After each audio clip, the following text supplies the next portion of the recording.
ఇప్పుడు నేను చెప్పబోయే 5 విషయాలు మన లైఫ్‌ని రీథింక్ చేసుకునేలా చేస్తాయి.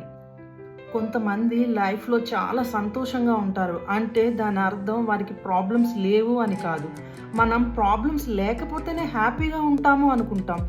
కానీ నిజంగా హ్యాపీగా ఉండే వాళ్ళందరికీ కూడా ప్రాబ్లమ్స్ ఉంటాయి. వాళ్ళు ఆ ప్రాబ్లమ్స్‌తో ఎలా జీవించాలో నేర్చుకున్నారు. సో ప్రాబ్లమ్స్ అనేవి లైఫ్‌లో వస్తూ ఉంటాయి, పోతూ ఉంటాయి. హ్యాపీగా ఉంటే ఎన్ని ప్రాబ్లమ్స్‌నైనా ఫేస్ చేసి సాల్వ్ చేసుకోవచ్చు. మీరు లైఫ్‌లో రోజు చాలా పనులు చేస్తూ ఉంటారు. అందుకు మీకు స్ట్రెస్‌గా అనిపించదు. కానీ మీకు ఇష్టమైన పని చేయలేకపోతున్నందుకు మీకు ఎక్కువగా స్ట్రెస్ ఫీల్ అవుతారు. సేమ్ మిస్టేక్, సేమ్ బాధ ఎందుకు రిపీట్ అవుతున్నాయి నా లైఫ్‌లో అని అనిపిస్తుందా? అంటే మీరు మీ మిస్టేక్స్ నుంచి లెసన్స్ నేర్చుకోలేదు అనే అర్థం. మన మిస్టేక్స్ నుంచి లెసన్స్ నేర్చుకుంటే అలాంటి మిస్టేక్స్ రిపీట్ కానివ్వకుండా చూసుకుంటాం.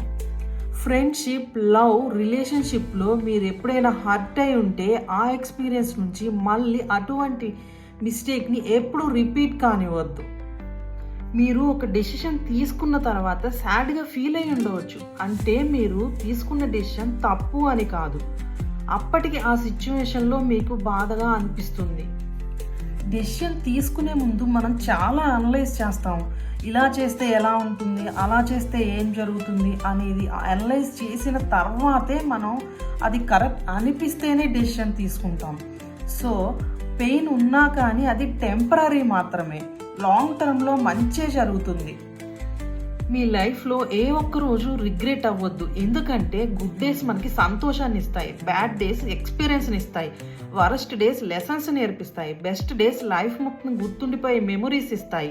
సో కాన్ఫిడెంట్గా ఉండండి. అనుకున్నవి జరగలేదని అప్సెట్ అవ్వద్దు. అనుకోని అడ్డంకులు వస్తే అది లైఫ్ మనకి పెట్టే టెస్ట్ మాత్రమే.